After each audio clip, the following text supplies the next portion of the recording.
नमो नमः। आज हम लोग देखेंगे चर्तो संधि। चर्तो संधि का सूत्र है खरि च। जैसा कि देख सकते हैं कि खरि में सप्तमी विभक्ति एक वचन है, यानी खर बाद में हो। अब खर क्या है? तो खर प्रत्याहार है। ख फ छ ठ थ च ट त क प श स और स ह। ये जो है श क्ष स ह, ये आपका खर हो गया। और झल में झल प्रत्याहार में वर्णों के 1 2 3 और 4 वर्ग के पहले दूसरे तीसरे चौथे वर्ण और श स ह के बाद में वर्ग का प्रथमा पहला और दूसरा वर्ण आए या श स ह आए तो झल के स्थान पर चर हो जाता है। झल 1 2 3 4 वर्ग का पहला दूसरा तीसरा वर्ण, और चर क्या है? वर्गों का पहला वर्ण, यानी चारों वर्ग में से कोई भी हर वर्ग का चारों वर्ण में से कोई वर्ण आए, लेकिन हमें पहला कर देना है। तो जैसे उदाहरण देखिए, सद और कार, यहाँ पे द झल है, तीसरा वर्ण है, तो तीसरे वर्ण को क्या कर देंगे? चर, यानी पहला वर्ण। तो द का क्या हो जाएगा? त। तो सद का क्या हो जाएगा? सत, और कार को उतार देंगे तो सत्कार हो जाएगा। फिर यह है दिग्पाल, ग तीसरा वर्ण है, तो तीसरे वर्ण को क्या कर देंगे? पहला कर देंगे, चर बनेगा। तो दि और ग का क्या हो जाएगा? इसी वर्ग का पहला वर्ण क, दिक्पाल।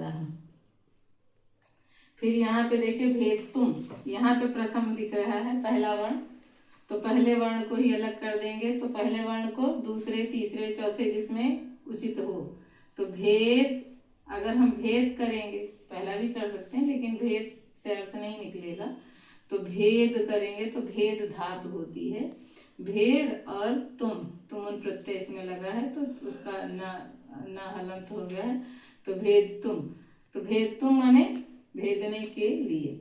फिर है छेद तव्यम, यहाँ तो देखिए तव्यत प्रत्यय दिख रहा है और त दिख रहा है, यानी इस त को हमें तृतीय चतुर्थ वर्ण में बनाना है।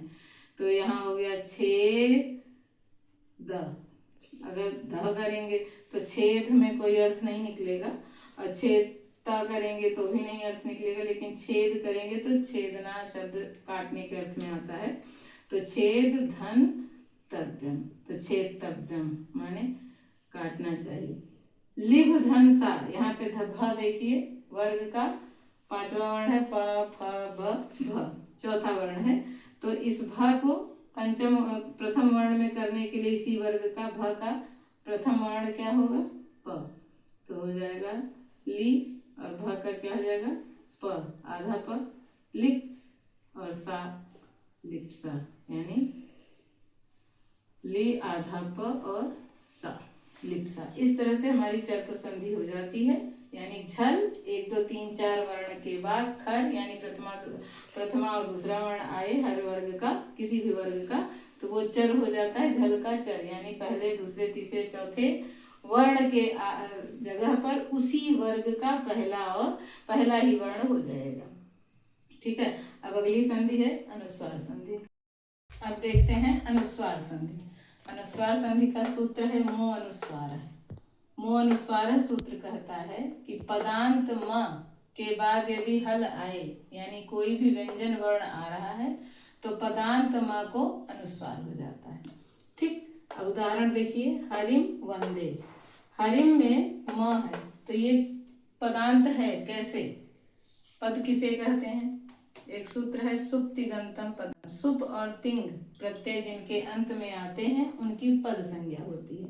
तो ये हरि हरि हरय हरिम, सुऔजस अम प्रत्यय इसमें जुड़ा है, ये पदांत म है।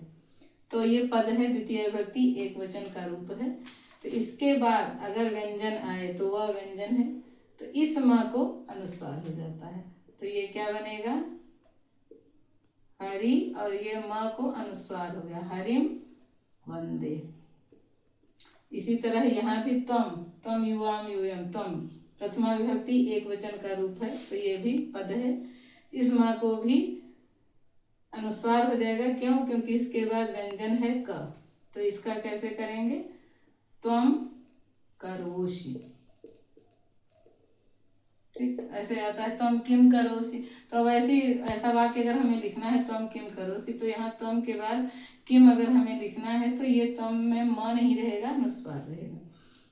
रामम भजामि, अब यहाँ पे कौन सी संधि है और इसका विच्छेद क्या होगा? तो पहले देखिए म के ऊपर अनुस्वार लगा है और अनुस्वार के बाद यहाँ व्यंजन है, इसका मतलब इस म जो ऊपर अनुस्वार है इसका हमको म बनाना है। तो